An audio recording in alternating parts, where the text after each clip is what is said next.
चालार भाऊ, एक नवीन दिवस, नवीन प्रवास आणि नेहमीप्रमाणे एक नवीन ठिकाण, ते म्हणजे आपल्या मुंबई सिरीज मधलं. मी आता आलेलो आहे गोराई बीच या साईडवर. तिथं आहे ग्लोबल पॅगोडा टेम्पल, विपश्यना केंद्र आहे. म्हणजे ते आपल्या मुंबईतलंच नाही, महाराष्ट्रातलंच नाही, भारतातलंच नाही, तर जगातला सगळ्यात मोठा पगोडा टेम्पल आहे, विपश्यना केंद्र आहे. चला पुढे पुरी माहिती देतो मी तुम्हाला. मजा येणार आहे आज. हो चलो. तारीख सांगायचं तर राहिलंच बा. आजची तारीख आहे 12/6/2024 आणि आता वाजले सकाळचे 11:30. लय उशीर झाला तसं पाहिलं तर मग सकाळी लवकर यायला पाहिजे. एवढं जून महिना आहे तरी ऊन आहे भाऊ वठी. आणि बंबई म्हटलं की चिरळलंय मारते. म्हणजे आपल्या विदर्भातल्या लोकांना तर लय तसा घाम फुटते बिलकुल. जाऊ द्या, चला आपण पगोडा पाहू पहिले.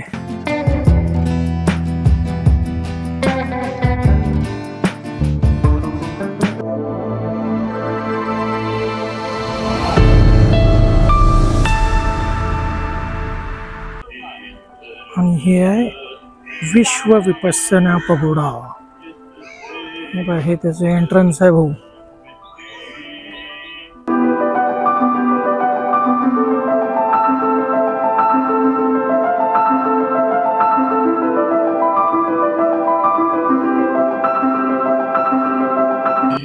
स्ट्रिक्ट लेवल है कि खाने का सामान अलाउड नहीं अंदर. मी पहिलेच खाऊन गेलाय. पुरुषांसाठी वेगळी लाईन आहे, बायकांसाठी अलग आहे. बाकी चेकिंग आहे. झाली बॉट चेकिंग. आणि हा आहे भाऊ सगळ्यात मोठा पगोडा.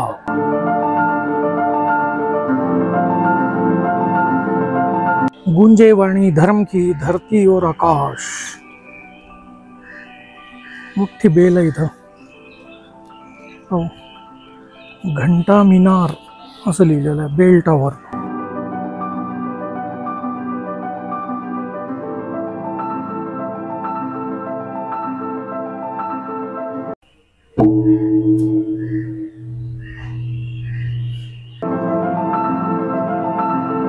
हे जे माया मागे बेल दिसून राहिली, हे यांना अशी वाजवल्या जाते आणि त्याचा इको काही वेगळाच आहे, म्हणजे वेगळा अनुभव आहे. चला आपण वाजवून पाहू.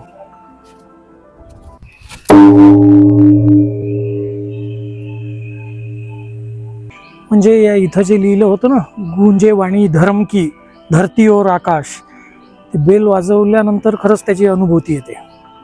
मस्त आहे. आणि त्याच्याच राईट साईडला लिहिलं आहे बजा नगाडा धर्म का गुंजे चारो. असा नगाडा आहे. तर हे वाजवायला काही नाही आहे इथं आय थिंक. आणि ही आहे महामानव बुद्धांची महान विद्या विपश्यना.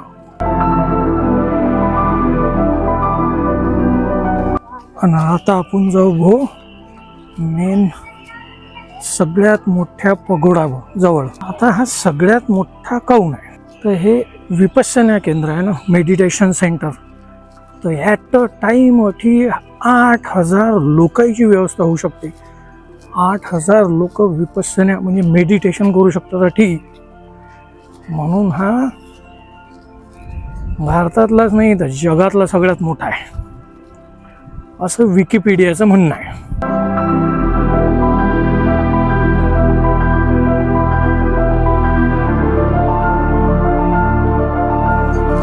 इकडे लिहिलं आहे 3 नंबर हाथी म्यानमार द्वार. हे wifi pagoda audio tour guide उपयोगकर्ताओं के लिए. म्हणजे वायफाय सिस्टीमही आहे आणि ते गाईडही देतात. आणि इथं काय काय आहे वर आल्यावर, मुख्य पगोडा दर्शन दीर्घा द्वार नंबर 7, उत्तर पगोडा रंगभूमी महाबोधी वृक्ष अशोकस्तंभ, दक्षिण पगोडा वॉशरूम, हे असं दिलेलं आहे ना. आणि हा असा पगोडा आहे.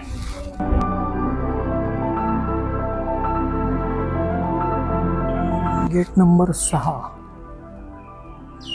मी इथं इन्क्वायरी केली तर टोटल 8 गेट आहे या पगोड्याला.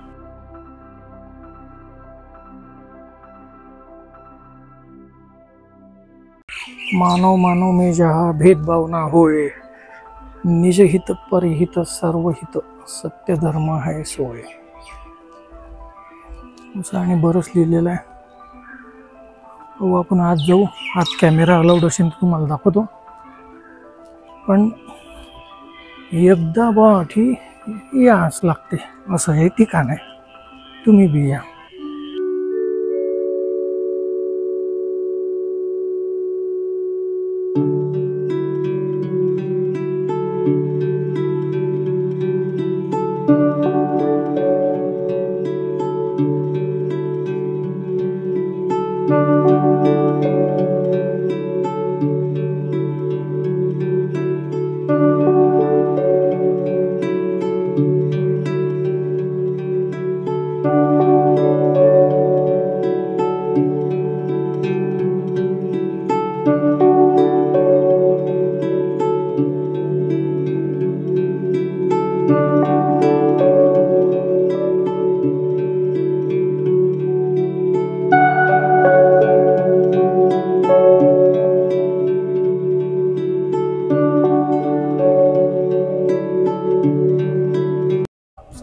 या मोठ्या पगोड्याच्याच बाजूला हा एक छोटासा पगोडा आहे.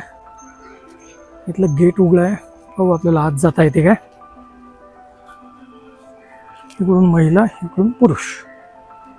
जाऊन पाहू आपण. शांतता राखू.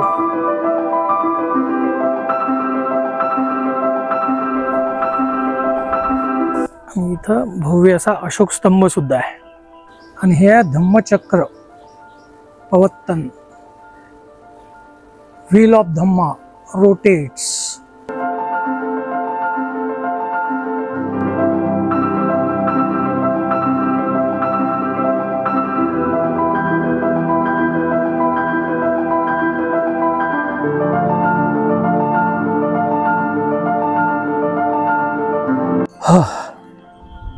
या पगोळ्यात जाऊन आलो भाऊ. खरं पीस ऑफ माइंड का आले म्हणतात ते समजलं मला. म्हणजे असे धीमे धीमे लाईट ते पण काही वेगळंच वातावरण होतं. असा मोठा 8,000 लोक बसू शकतात विपश्यनाले. एवढा मोठा तो हॉल आहे. पगोळा असा तंबू आहे गोल. त्याच्यात मी गेलतो. म्हणजे आपल्यासारख्याले एक काच असते म्हणतात, त्याच्या अंदर तो हॉल आहे. आपल्यासारख्याला ते काचाच्या इकडेच बसावं लागते. पण ते लाईट आणि ते वातावरण, तो गारवा अंदरचा, खरं म्हणजे आहा, मन की शांती. म्हणजे तुम्ही जर मुंबईत आले तर इकडे भेट द्यायला याच, असं मी म्हणेन.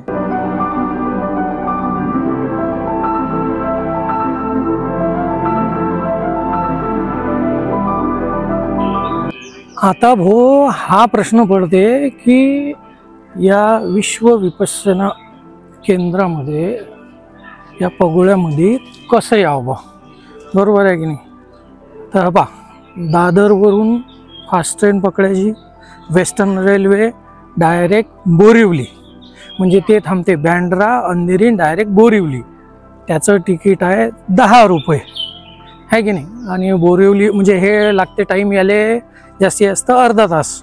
आणि बोरिवली वेस्टपासूनच बसेस आहेत, म्हणजे A294 नंबरची बस 13 रुपयात गोराई जेट्टीले सोडते, आहे की नाही? आणि मग तठून त्या जेट्टी जवळून तिकीट काढायचं, एका साईडचं 50 रुपये बोटीचं तिकीट, आणि ते रिटर्न तिकीट देतात 100 रुपये. मग तठून काय, बोटीत बसलं की 10-15 मिनिटात या पगोडा टेम्पल जवळ सोडतात, आहे की नाही? तिकीट आवश्यक आहे पण काढणं, सोपी आहे. म्हणजे दादरपासून जर हे सगळं विचार केला तर 1 ते 1.5 तासात आपण या लोकेशनवर पोहोचून जातो. चला, मग अपेक्षा करतो की तुम्हाला आजचाही हा ब्लॉग आवडला असेल तर काय करावं लागते, लाईक करावं लागते, शेअर करेल नसेल तर शेअर करावं लागते, सबस्क्राईब करावं लागते, कमेंट करावं लागते, है ना? आपण भेटू पुढच्या ब्लॉगमध्ये, कारण अवघे विश्वची माझे घर. राम राम.